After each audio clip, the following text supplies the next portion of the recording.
Welcome to Raj news. తెలంగాణలో స్థానిక సంస్థల ఎన్నికలకు సర్వం సిద్ధం చేస్తున్నారు అధికారులు. జిల్లాల వారి రిజర్వేషన్ల జాబితా పంచాయతీరాజ్ కమిషన్కు చేరింది. ఇక రాష్ట్ర ఎన్నికల సంఘానికి రిజర్వేషన్ల జాబితా చేరనుంది. ఇప్పటికే 50% రిజర్వేషన్లకు మించకుండా జీవో నెంబర్ 46ను ప్రభుత్వం విడుదల చేసింది. గ్రామ పంచాయతీ ఎన్నికల నిర్వహణకు శరవేగంగా ఏర్పాట్లు చేస్తుంది అధికార యంత్రాంగం. 3 దశలు గ్రామ పంచాయతీ ఎన్నికలు నిర్వహించేందుకు ఈసీ నిర్ణయించినట్లుగా తెలుస్తోంది. రేపటి కేబినెట్ భేటీలో పంచాయతీ ఎన్నికల తేదీలు ఖరారు కానున్నాయి. రాష్ట్ర వ్యాప్తంగా 1,12,474 పోలీస్ స్టేషన్లు, 152 పోలింగ్ ప్రాంతాలను గుర్తించారు. 12,733 గ్రామ పంచాయతీలకు 1,12,288 వార్డులకు ఎన్నికలు జరగనున్నాయి.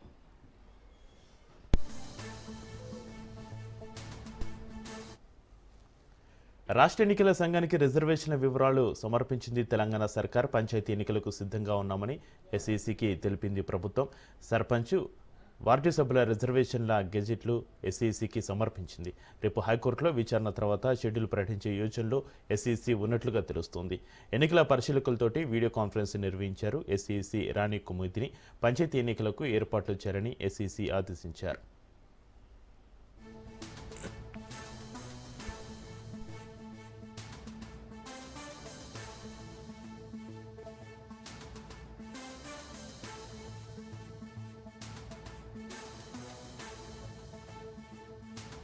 తెలంగాణలోని 1 కోటి మంది మహిళలను కోటీశ్వరులను చేయడమే లక్ష్యంగా పెట్టుకున్న తెలంగాణ ప్రభుత్వం ఆ దిశగా చర్యలు చేపట్టింది. ఇప్పటికే మహిళల కోసం పలు పథకాలు ప్రారంభించగా తాజాగా మహిళా స్వయం సహాయక సంఘాలు ప్రభుత్వం తీపి కబురు చెప్పింది. ఈ మహిళా సంఘాలకు 304 కోట్ల వడ్డీ లేని రుణాలను ప్రభుత్వం తాజాగా విడుదల చేసింది. 3,57,098 గ్రామీణ మహిళా స్వయం సహాయక సంఘాల ఖాతాలో ఈ నిధులను జమ చేయబోతున్నారు. ఈ మేరకు డిప్యూటీ సీఎం బట్టి విక్రమార్క, మంత్రి సీతక్క ఆధ్వర్యంలో జిల్లా డిఆర్డీఏ అధికారులతోటి వీడియో కాన్ఫరెన్స్ నిర్వహించారు.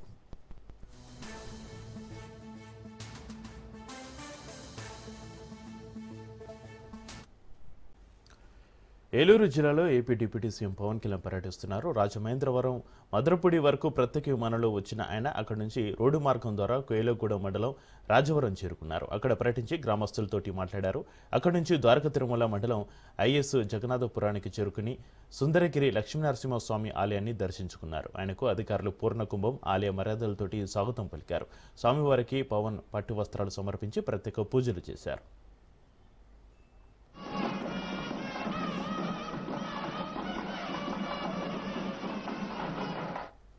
ఐబొమ్మ రవి కస్టడీలో పోలీసులు కీలక సమాచారం సేకరించినట్లుగా తెలుస్తుంది. ఐబొమ్మ రవి ఒక్కడే పైరసీ చేశాడని, 100 కోట్ల రూపాయలకు పైగా సంపాదించాడని నిర్ధారించుకున్నారు. ఇందులో 30 కోట్లకు సంబంధించిన బ్యాంకు లావాదేవీలను సేకరించారు. టెలిగ్రామ్ యాప్ ద్వారా పైరసీ సినిమాలు కొనుగోలు చేశాడని పోలీసులు గుర్తించారు. మూవీపై క్లిక్ చేయగానే 15 యాడ్స్కు డైరెక్ట్ లింక్ అయ్యేలా పోలీసులు కస్టడీలో తెలుసుకున్నారు. రవి పోలీసు కస్టడీ ముగిసింది. దీంతో సాయంత్రం అతన్ని నాంపల్లి కోర్టులో ప్రవేశపెట్టి తిరిగి జైలుకు తరలించారు.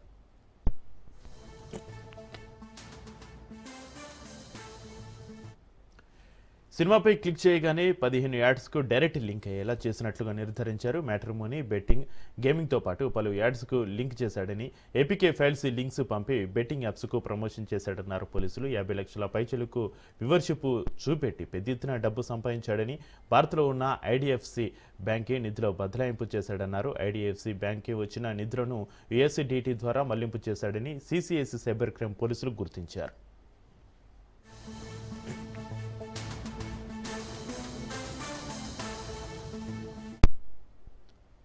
వరంగల్ జిల్లాలో కిలాడి పెళ్లి కూతురు వ్యవహారం చర్చనీయాంశంగా మారింది. యువతి పెళ్లి చేసుకుని నగలతోటి ఉడాయించింది.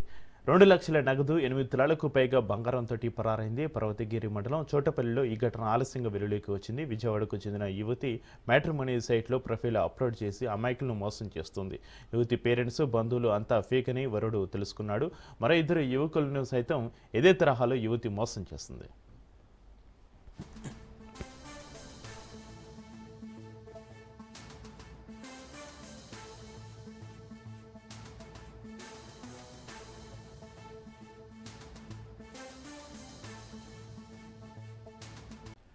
హైదరాబాద్ సనత్ నగర్ ఏఎస్సీ ఆసుపత్రిలో విషాదం చోటు చేసుకుంది. హాస్పిటల్ మరమ్మతులు చేస్తుండగా పైనుంచి పెచ్చులు పడి 5గురికి తీవ్ర గాయాలయ్యాయి.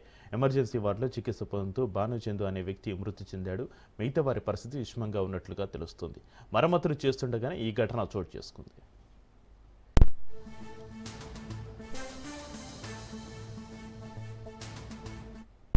విజయ డైరీకి సంబంధించిన నంద్యాల జిల్లా ఆళ్లగడ్డ పాల సొసైటీ ఎన్నికలు ఉత్కంఠ రేపుతున్నాయి.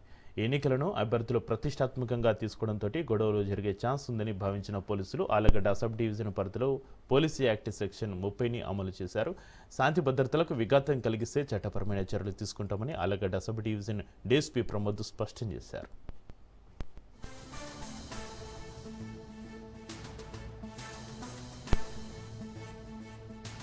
పశ్చిమ గోదావరి జిల్లా నర్సాపురం నుంచి వృద్ధ దంపతులు సెక్రటేరియట్కు వచ్చి తమ గోడు వెళ్లబోసుకున్నారు. సీఎంఓలోకి వెళ్లి సమస్య తెలిపేందుకు ప్రయత్నించారు. తమ 50 ఎకరాల భూమిని కొందరు అక్రమంగా ఆన్లైన్లో నుంచి పేరు తొలగించి కబ్జా చేశారంటూ ఆవేదన వ్యక్తం చేశారు. ఎన్నిసార్లు తమ సమస్యను అధికారుల దృష్టికి తీసుకెళ్లినప్పటికీ కూడా స్పందించట్లేదని, అందుకే సచివాలయానికి వచ్చామంటున్నారు వృద్ధ దంపతులు.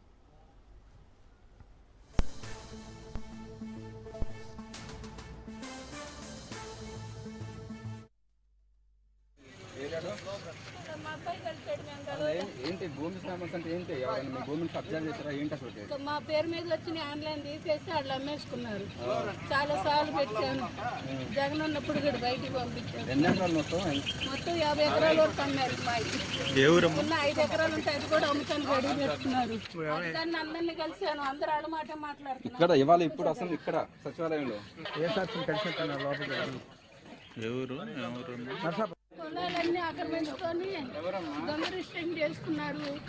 ఎంఆర్ఓ గారు, కలెక్టర్ గారు వాళ్ళ మాట్లాడట్లేదు. మా దగ్గర డబ్బు లేదు. 50 ఎకరాల వరకు అమ్మేశారు. ఎప్పటి నుంచి తిరుగుతున్నామా? నేను ఇప్పుడు చంద్రబాబు నాయుడు గారు వచ్చిన తిరిగాను. జగన్ ఉన్నప్పుడు కూడా తిరిగాను. అయినా న్యాయం చేయలే, ఈయన న్యాయం చేయలే. ఎవరు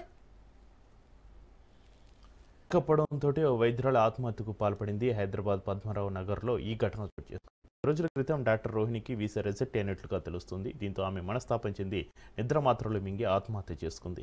ఈ క్రమంలోనే రోహిణి గదిలో సూసైడ్ నోటు లభ్యమైంది. చిలకలు కూడా పోలీసులు కేసు నమోదు చేసి దర్యాప్తు చేస్తున్నారు.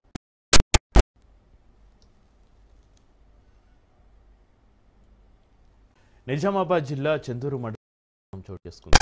మండల కేంద్రంలోని మైనారిటీ గురుకుల పాఠశాలలో 10వ తరగతి చదువుతున్న ఓ విద్యార్థి ఆత్మహత్యకు పాల్పడ్డాడు. నిజామాబాద్కు చెందిన షేక్ మూసా అనే విద్యార్థి ఆధార్ అప్డేట్ కోసం ఇంటికి వెళ్లి ఆదివారం సాయంత్రం హాస్టల్కి వచ్చాడు. ఏమైందేమో కానీ ఆదివారం రాత్రి ఉరి వేసుకుని ఆత్మహత్య చేసుకున్నాడు విద్యార్థి. ఘటనపైన సమాచారం అందుకున్న పోలీసులు పోస్టుమార్టం నిమిత్తం జిల్లా ఆసుపత్రికి తరలించారు. ఆత్మహత్య గల కారణాలను తెలుసుకుంటున్నామని సిఐ కృష్ణ తెలిపారు. మరోవైపు విద్యార్థి ఆత్మహత్యతోటి న్యాయం చేయాలని విద్యార్థి సంఘాలు ఆందోళనకు దిగాయి. కుటుంబానికి వెంటనే న్యాయం జరగాలి, న్యాయం జరగాలి. ప్రభుత్వ ఉద్యోగులే వారి ప్రభుత్వ విద్యార్థులతో చెలగాటమా ఖబర్దార్ ఖబర్. న్యాయం జరగాలి, విద్యార్థి కుటుంబానికి వెంటనే న్యాయం జరగాలి, న్యాయం జరగాలి. ప్రభుత్వ ఉద్యోగులే వారి ప్రభుత్వ విద్యార్థులతో చెలగాటమా ఖబర్దార్ ఖబర్. న్యాయం జరగాలి, విద్యార్థి కుటుంబానికి వెంటనే న్యాయం జరగాలి, న్యాయం జరగాలి. ప్రభుత్వ ఉద్యోగులే వారి ప్రభుత్వ విద్యార్థులతో చెలగాటమా ఖబర్దార్ ఖబర్. న్యాయం జరగాలి, విద్యార్థి కుటుంబానికి వెంటనే న్యాయం జరగాలి, న్యాయం జరగాలి. ప్రభుత్వ ఉద్యోగులే వారి ప్రభుత్వ విద్యార్థులతో చెలగాటమా ఖబర్దార్ ఖబర్. న్యాయం జరగాలి, విద్యార్థి కుటుంబానికి వెంటనే న్యాయం జరగాలి, న్యాయం జరగాలి. ప్రభుత్వ ఉద్యోగులే వారి ప్రభుత్వ విద్యార్థులతో చెలగాటమా ఖబర్దార్ ఖబర్. చంద్రూరు గ్రామంలోని తెలంగాణ మైనారిటీ రెసిడెన్షియల్ స్కూల్ హాస్టల్లో షేక్ మూసా అనే విద్యార్థి 10th క్లాస్ ఉరి వేసుకుని ఆత్మహత్య చేసినట్లు తెలిసింది. ఈ విషయమై మేము వచ్చి ఈ విషయంలో వాళ్ళు చదివిన దరఖాస్తు తీసుకొని దర్యాప్తు ప్రారంభించినాము. డెడ్ బాడీని పోస్ట్మార్టం నిమిత్తం నిజామాబాద్ ప్రభుత్వ హాస్పిటల్ పంపడం జరిగింది. తదుపరి వివరాలు విచారణ. తిరుచనూరు శ్రీ పద్మావతి అమ్మవారి కార్తీక బ్రహ్మోత్సవాల్లో అత్యంత కీలక ఘట్టమైన పంచమి తీర్థానికి టీటీడీ అన్ని ఏర్పాట్లు చేసింది. చక్రస్నానం కోసం పద్మ సరోవరం సిద్ధమైంది. కన్నుల పండుగగా జరిగే పంచమి తీర్థంపై అధికారులు ప్రత్యేక దృష్టి సారించారు. 1,00,000 మంది విచ్చేయుచున్న నేపథ్యంలో భక్తులకు ఎలాంటి ఇబ్బందులు తలెత్తకుండా 5 ప్రాంతాల్లో హోల్డింగ్ పాయింట్లు, 2,000 మంది భద్రతా సిబ్బంది, 129 సీసీ కెమెరాలు, 9 డ్రోన్లతోటి నిఘా ఏర్పాటు చేశారు. పంచమి తీర్థం ఏర్పాట్లపై మా ప్రతినిధి నారాయణ రెడ్డి గ్రౌండ్ రిపోర్ట్. తిరుచానూరు శ్రీ పద్మావతి అమ్మవారి కార్తీక బ్రహ్మోత్సవాలను తిరుమల తిరుపతి దేవస్థానం అత్యంత వైభవపేతంగా నిర్వహిస్తోంది. దీనికి సంబంధించి ఇప్పటికే 9 రోజుల పాటు జరిగే ఈ బ్రహ్మోత్సవాలలో 8 రోజులను దిగ్విజయంగా పూర్తి చేయడం జరిగింది. అంటే 9వ రోజు కీలకమైన అత్యంత ముఖ్యమైన ఘట్టం అమ్మవారి పంచమి తీర్థాన్ని పుష్కరంలో అత్యంత వైభవయుతంగా నిర్వహించడానికి అటు తిరుమల తిరుపతి దేవస్థానం అలాగే పోలీస్ శాఖ కూడా గట్టి భద్రతా చర్యలు చేపట్టింది. దీనికి సంబంధించి రేపు జరగబోయే ఈ యొక్క పంచమి తీర్థానికి ఇప్పటికే భక్తులు పెద్ద సంఖ్యలో అమ్మవారి ఆలయానికి కూడా తరలి వస్తున్నారు. ప్రస్తుతం మనం తిరుచానూరులోని అమ్మవారి ప్రధాన ఆలయం వద్ద మనం ఉన్నాం. ఇక్కడ నుంచి మనం నేరుగా పాయింట్ అంటే ఏదైతే ఉన్నాయో ఈ యొక్క హోల్డింగ్ పాయింట్లు కూడా ప్రత్యేకంగా ఏర్పాటు చేశారు. అంటే త్రొక్కిసలాట్లు తోపులాట్లు జరగకుండా ఉండడం కోసం గత అనుభవాలను దృష్టిలో పెట్టుకొని పోలీస్ శాఖ కూడా ప్రత్యేక ఏర్పాట్లు చేసింది. ఇందులో భాగంగా ఈ యొక్క పంచమి తీర్థానికి 1,00,000 మంది భక్తులు తరలి రానున్నట్లు కూడా పోలీసులు అదేవిధంగా అధికారులు కూడా అంచనా వేశారు. దీనికి సంబంధించి తిరుచానూరు ప్రాంతంలో 5 హోల్డింగ్ పాయింట్ కూడా ఏర్పాటు చేశారు. మనం హోల్డింగ్ పాయింట్లకి వెళ్ళి అక్కడ ఉన్న పరిస్థితి కూడా చూసే ప్రయత్నం చేద్దాం. ప్రస్తుతం మనము తిరుచానూరులో ఏర్పాటు చేసిన ఒక హోల్డింగ్ పాయింట్ వద్ద మనం ఉన్నాం. తిరుచానూరు పరిధిలో మొత్తం 5 హోల్డింగ్ పాయింట్లను ఏర్పాటు చేశారు. వచ్చే భక్తులను అంటే పంచమి తీర్థానికి వచ్చే భక్తులను ఇక్కడ వారిని వేచి ఉండిచ్చి ఆ తర్వాత ఒక్కొక్కరిగా ఈ యొక్క క్యూ లైన్లలో అనుమతించి ఆ తర్వాత పంచమి తీర్థానికి పంపిస్తారు. ఈ యొక్క మనం చూసినట్లయితే ప్రస్తుతం ఉన్న మనం సుమారు 30 గ్యాలరీలను తిరుమల తిరుపతి దేవస్థానం ఏర్పాటు చేసింది. భక్తులకు ఎలాంటి ఇబ్బందులు లేకుండా అంటే తోపులాటలు తొక్కిసలాట్లు లేకుండా ప్రతి ఒక్కరూ అంటే ఫ్రీగా మూవ్ అవుతూ ఒక పంచమి తీర్థానికి పుణ్యస్నానాలను ఆచరించేలాగా కూడా ప్రత్యేక ఏర్పాట్లు చేశారు. అదేవిధంగా ఇంజనీరింగ్ డిపార్ట్మెంట్ కూడా ఈ యొక్క క్యూ లైన్ల యొక్క పర్యవేక్షణను పూర్తిగా ఈ యొక్క ఏర్పాట్లో భాగంగా చూస్తున్నారు. అదేవిధంగా ఇక్కడ అంటే ఏదైతే ఈ గ్యాలరీలో వేచి ఉన్న భక్తుల కోసం ఈ యొక్క చలువు పందులతో పాటు అలాగే వారు ఎప్పటికప్పుడు ఆ పంచమి తీర్థంలో ఏం జరుగుతుంది అని తెలుసుకోవడానికి కూడా ప్రత్యేకంగా ఎల్ఈడి పెద్ద పెద్ద స్క్రీన్లు కూడా ఏర్పాటు చేశారు. సుమారు ఒక 15 ఎల్ఈడి స్క్రీన్లు కూడా ఈ యొక్క గ్యాలరీలో కూడా ఏర్పాటు చేశారు. ఈ 30 గ్యాలరీలో ఉన్న అంటే వేచి ఉండే భక్తులకు అవసరమైన అన్నప్రసాదాలు అలాగే త్రాగునీరు అదేవిధంగా వాళ్ళకి ఏదైనా బిస్కెట్లు ఆ విధంగా వాళ్ళకి ఏదైనా ఎమర్జెన్సీ హెల్త్ పర్పస్ ఏదైనా ఉంటే కూడా వాళ్ళకి ఇక్కడ ఒక మెడికల్ క్యాంపును కూడా ఈ యొక్క టీటీడీ అధికారులు ఏర్పాటు చేశారు. పూర్తిగా ఈ యొక్క గ్యాలరీలో ఎవరైతే అంటే పంచమి తీర్థానికి సంబంధించి పుణ్యస్నానాలను ఆచరించడానికి ఎవరైతే భక్తులు వస్తారో వారికి ఎలాంటి ఇబ్బందులు కలగకుండా గతంలో ఎన్నడూ లేని విధంగా తిరుమల తిరుపతి దేవస్థానం అలాగే పోలీస్ శాఖ సంయుక్త ఆధ్వర్యంలోనే ఈ యొక్క ఏర్పాట్లను చేస్తున్నారు. అంటే ఈ యొక్క బ్రహ్మోత్సవాలలో కీలకమైన ఈ యొక్క ఘట్టం పంచమి తీర్థం కావడంతో పోలీసులు టీటీడీ అధికారులు పూర్తిగా ఈ యొక్క ఏర్పాట్లో నిమగ్నమై ఉన్నారు. అదేవిధంగా రేపు ఉదయం పంచమి తీర్థం అయిన తర్వాత సాయంత్రం ఈ యొక్క బ్రహ్మోత్సవాలకు సంబంధించి ధ్వజ అవరోహణంతో కూడా ఈ యొక్క బ్రహ్మోత్సవాలు అత్యంత వైభవపేతంగా సమాప్తం కావడానికి కూడా ఈ యొక్క ఏర్పాట్లను కూడా పోలీస్ అధికారులు టీటీడీ కూడా పూర్తి చేస్తున్నాయి. తిరుచానూరు శ్రీ పద్మావతి అమ్మవారి కార్తీక బ్రహ్మోత్సవాలలో భాగంగా అంటే రేపు జరగబోయే పంచమి తీర్థానికి సంబంధించి ఇప్పటికే పద్మసరోవరంలో ఏర్పాట్లు చకచకా జరుగుతున్నాయి. ప్రస్తుతం మనము ఈ యొక్క పద్మసరోవరంలోనే ఉన్నాం. 9 రోజుల పాటు జరిగే ఈ యొక్క అమ్మవారి బ్రహ్మోత్సవాలలో ఉదయం సాయంత్రం అమ్మవారు వివిధ అలంకరణల్లో తిరువీధుల్లో విహరిస్తూ భక్తులకు దర్శన భాగ్యాన్ని కల్పిస్తుంటారు. ఈ యొక్క 9 రోజుల పాటు జరిగే ఈ యొక్క బ్రహ్మోత్సవాల్లో అమ్మవారు వివిధ అలంకరణలో భక్తులకు దర్శనమిచ్చి అలసిన కారణంగా 9వ రోజు పంచమి తీర్థంలో ఆమె చక్రస్నానం ద్వారా సేద తీరడం ఆచారంగా వస్తుంది. ఇందులో భాగంగానే ఆ ఆనవాయితీని కొనసాగిస్తూ తిరుమల తిరుపతి దేవస్థానం ఒక పద్మసరోవరంలో ప్రత్యేక ఏర్పాట్లు కూడా చేయడం జరిగింది. ఇప్పటికే పద్మసరోవరాన్ని శుభ్రం చేసి ఆ తర్వాత శుద్ధి చేసిన నీటిని కూడా ఈ యొక్క పద్మసరోవరంలోకి అంటే పుష్కరంలోకి విడుదల చేయడం కూడా జరిగింది. ఆ యొక్క భారీ అంటే ఈ యొక్క పద్మసరోవరంకి పంచమి తీర్థం సందర్భంగా వచ్చే భక్తుల రద్దీని దృష్ట్యా ఈ యొక్క టీటీడీ కూడా ప్రత్యేక ఏర్పాట్లు కూడా చేయడం జరిగింది. దీనికి సంబంధించి ప్రత్యేక క్యూ లైన్లు కూడా ఏర్పాటు చేశారు. ప్రధానంగా ఈ యొక్క పుష్కరిణికి సుమారు ఒక 15 ద్వారాలను ఏర్పాటు చేశారు. అంటే రావడానికి ఒక ద్వారం అంటే పుణ్యస్నానాలు ఆచరించిన తర్వాత బయటకు వెళ్ళడానికి కూడా మరొక ద్వారాన్ని కూడా ఏర్పాటు చేయడం జరిగింది. అంటే గత అనుభవాలను దృష్టిలో ఉంచుకొని తిరుమల తిరుపతి దేవస్థానం కూడా ఎలాంటి పొరపాట్లకు ఇబ్బందులకు అవకాశం లేకుండా ఉండే విధంగా కూడా టీటీడీ అన్ని రకాల చర్యలు చేపట్టింది. ఇందులో భాగంగానే అంటే ప్రధానంగా ఈ యొక్క బ్రహ్మోత్సవాల్లో చెప్పుకోదలసిన ఏర్పాట్లలో విద్యుత్ అలంకరణ అదేవిధంగా పుష్పాలంకరణ అంటే వీటికి సంబంధించి ప్రత్యేక ఏర్పాట్లు కూడా చేయడం జరిగింది. అంటే కళ్ళు మిరుమిట్లు గొలిపేలాగా కూడా ఈ యొక్క విద్యుత్ దీపాలంకరణ ఏర్పాటు చేశారు. దేవతామూర్తుల యొక్క విద్యుత్ దీపాలతో ఈ యొక్క తిరుపతి నగరంతో పాటు తిరుచానూరు గ్రామాన్ని కూడా పూర్తిగా సర్వాంగ సుందరంగా విద్యుత్ దీపాలతో అలంకరించారు. అదేవిధంగా పుష్పాలకు సంబంధించి గార్డెన్ విభాగం కూడా ఈ యొక్క బ్రహ్మోత్సవాలను అత్యంత వైభవపేతంగా నిర్వహిస్తున్నారు. దీనిలో భాగంగానే ఈ యొక్క గార్డెన్ డిపార్ట్మెంట్ కూడా ప్రత్యేక పుష్పాలను తీసుకొచ్చి దానికి అలంకరణలు కూడా చేయడం కూడా జరుగుతోంది. ఈ కారణంగానే భక్తులు కూడా ఈ యొక్క పంచమి తీర్థానికి పెద్ద సంఖ్యలో తరలిరాబోతున్నట్లు కూడా అధికారులు కూడా భావిస్తున్నారు. కెమెరామెన్ రమణతో నారాయణ, రాజ్ న్యూస్, తిరుచా.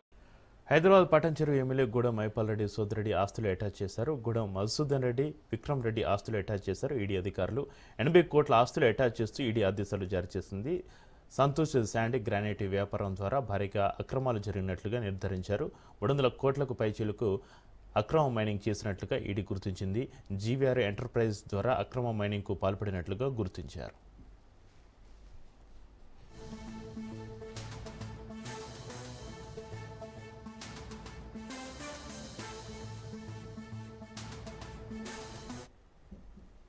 తమిళనాడులో ఘోర రోడ్డు ప్రమాదం చోటు చేసుకుంది. తేన్కాశీలోని కడియానల్లూరులో 2 ప్రైవేటు బస్సులు ఢీకొట్టాయి. ఈ ప్రమాదంలో 6 మృతి చెందగా 35 మందికి గాయాలయ్యాయి. మృతుల్లో చిన్నారులు, మహిళలు ఉన్నారు. మృతుల సంఖ్య మరింత పెరిగే అవకాశం ఉంది.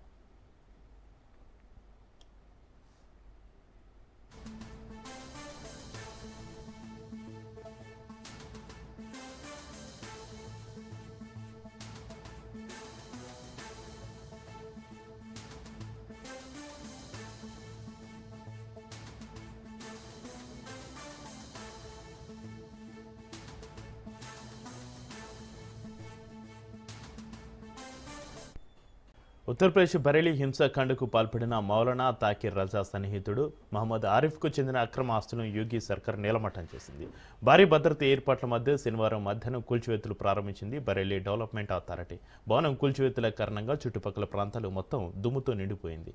2 రోజుల పాటు కొనసాగిన కూల్చివేతలు చివరకు విజయవంతంగా ముగిశాయి. అనుమతులు తీసుకోకుండా నిర్మించిన అక్రమ ఆస్తులను బుల్డోజర్ల సాయంతో కూల్చివేసినట్లుగా అధికారులు తెలిపారు. అక్రమ ఆస్తుల కూల్చివేతకు ముందు ఆరిఫ్కు నోటీసులు జారీ చేసినట్లుగా అధికారులు వెల్లడించారు.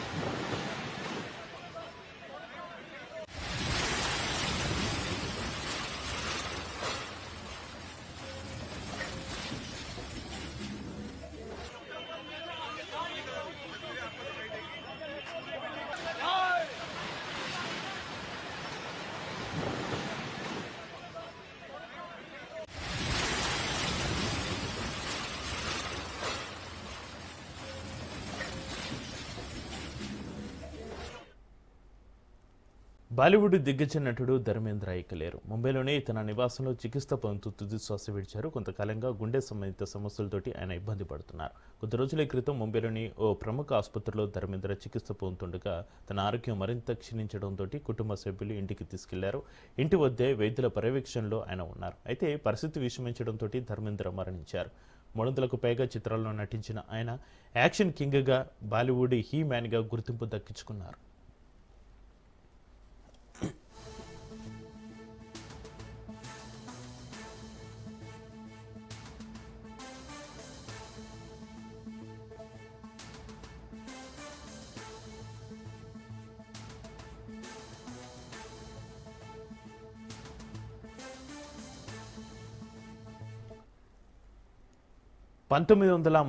డిసెంబర్ 5వ తేదీన జన్మించిన ధర్మేంద్ర అసలు పేరు ధరమ్ సింగ్ డియోల్. ధర్మేంద్ర ప్రకాష్ కౌర్కు సన్నీ డియోల్, బాబీ డియోల్ సంతానం. ధర్మేంద్ర హేమమాలిని, ఈషా డియోల్, ఆహనా డియోల్ సంతానం. అత్యంత ప్రాచుర్యం పొందిన షోలేలో వీరు పాత్రలో ధర్మేంద్ర నటించారు. ఆ సినిమా ఆయన సినీ కెరీర్ను ఓ మలుపు తిప్పింది. అలీబాబా ఔర్ 40 చోర్, దోస్త్, dream girl, Sunny, Goyal, loafer మేరా నామ్ జోకర్ తదితర చిత్రాలను నటించారు. రాజస్థాన్లోని బిక్నీర్ లోక్సభ స్థానం నుంచి నెగ్గి ఎంపీగా కూడా పనిచేశారు. ఆయన మృతి పట్ల సినీ రాజకీయ ప్రముఖులు సంతాపం తెలియజేస్తున్నారు.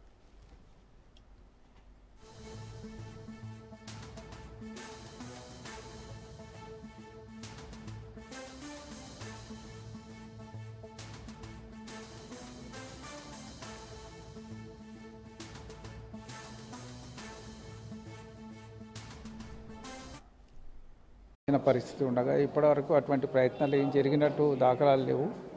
మరి మిగతా అంతా కొంత ఇది మొదటి నుంచి హ్యాపజార్డ్ మేనర్లోనే జరుగుతుందనే విషయాన్ని మేము చాలా సందర్భాల్లో చెప్పినాం.